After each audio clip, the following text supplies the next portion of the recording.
حضرت عمر بن عبدالعزیز رضی اللہ تعالی عنہ فرمایا کرتے تھے کہ اپنی خلوتوں کو پاک رکھو، اللہ تمہارے ظاہر کو ستھرا کر دے گا۔ جس شخص کی خلوت پاکیزہ ہوتی ہے، عفت مآب ہوتی ہے، تو اس کے چہرے پہ خاص قسم کا نور ہوتا ہے۔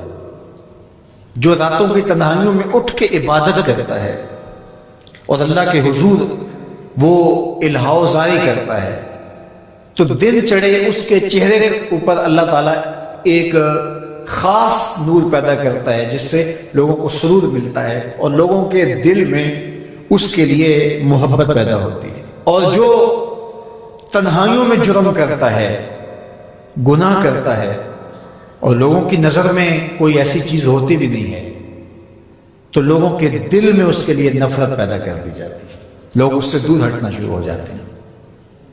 یہ دلوں کے سودے ہیں۔ تو اس لیے اپنی خلوتوں کو پاکیزہ کیجیے۔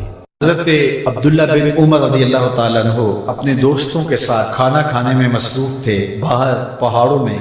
آج بھی عرب ایسا کرتے ہیں، گھر سے کھانا تیار کیا اور باہر صحراؤں میں پہاڑوں میں لے کر وہاں بیٹھ کے کھانا کھاتے ہیں۔ تو کھانا کھا رہے تھے تو ایک چرواہا بکریاں لے کے گزرا، تو آپ کے دل میں اس کے لیے محبت پیدا ہوئی، تو اس کو بلا کے کہا کہ تم بھی ہمارے ساتھ بیٹھ کے 2 لقمے لے لو۔ اس نے معذرت کی۔ آپ نے پھر کہا نہیں، 2 لقمے آپ ہمارے ساتھ لے لیجئے۔ تو اس نے کہا کہ میرا روزہ ہے، میں روزے سے ہوں۔ تو حضرت عبداللہ خوش ہوئے کہ سخت گرمی اور سارا دن دھوپ میں بکریوں کے پیچھے روزہ رکھا ہوا ہے۔ آپ نے کہا کہ اگر ایک بکری تو ہمیں فروخت کر دے اور ہم ذبح کر کے اس کو تیار کر لیتے ہیں اور خود بھی کھائیں گے اور آپ بھی ہمارے ساتھ افطار کر لینا۔ اس نے کہا میں ان بکریوں کا مالک نہیں ہوں، میں چرواہا ہوں، یہ میرے آقا کی بکریاں ہیں اور میں بیچنے کا مجاز نہیں ہوں۔ بہت متاثر ہوئے عبداللہ ابن عمر رضی اللہ تعالیٰ عنہ۔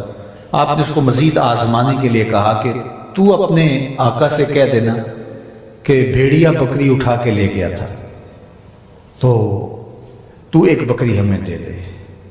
تو اس نے ایسے آسمان کی طرف دیکھا اور کہا اللہ کہاں ہے؟ بس اس کا یہ انداز حضرت عبداللہ بن عمر کو اتنا بھا گیا، اتنا اچھا لگا کہ آپ جب یہ واقعہ سنایا کرتے تھے تو آنکھوں سے آنسو جاری ہو جاتے، اور فرماتے اس نے یوں انگلی کھڑی کی تھی اور آسمان کی طرف دیکھا تھا اور بار بار کہتا تھا اللہ کہاں ہے۔ خیر آپ واپس شہر آئے، اس کے مالک کو تلاش کیا اور کہا کہ اس غلام کو اور بکریوں کو من چاہی قیمت کے ساتھ مجھے فروخت کر۔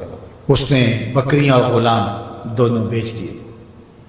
آپ نے غلام کو بلایا اور کہا کہ تو آج کے بعد آزاد ہے اور یہ بکریاں بھی تیری ملک ہوئی، تیرے ایک جملے نے کہ اللہ کہاں ہے تیرے لیے آزادی کا مجدہ بنا دیا اس کو، اور میں تجھے ساتھ دعا بھی دیتا ہوں اللہ تجھے جہنم کی آگ سے بھی آزاد فرما۔ تو یہ یقین کہ میرا اللہ مجھے دیکھ رہا ہے، یہ اگر آپ کے ساتھ جڑ جاتا ہے تو پھر کسی کیمرے کسی سیکورٹی کی ضرورت نہیں ہے۔ یہ عقیدہ اتنا بڑا حصار ہے، عبادات میں بھی سرور دیتا ہے، اور یہ عقیدہ انسان کو گناہوں سے بھی محفوظ کرتا ہے اور بچاتا ہے۔ لیکن ہمارے رویے، اللہ تعالیٰ جل شانہ نے سورہ النساء کے اندر ارشاد فرمایا یستخفون من الناس ولا یستخفون من اللہ، کہ لوگوں سے تو پوشیدہ رہتے ہیں لیکن اللہ سے پوشیدہ نہیں رہتے۔ بلکہ ایک دوسرے موقع پہ ارشاد فرمایا سورہ الغافر کے اندر یعلم خائنۃ الاعین وما تخفی الصدور، جو آنکھ خیانت کرتی ہے اللہ اس کو بھی دیکھتا ہے، اور جو سینوں میں پوشیدہ ہوتا ہے اللہ اس کو بھی دیکھتا ہے۔ جو چیزیں سوچ میں پیدا ہوتی، جو بطور وسوسہ آتی، تمہارا رب اسے بھی دیکھ رہا ہوتا ہے۔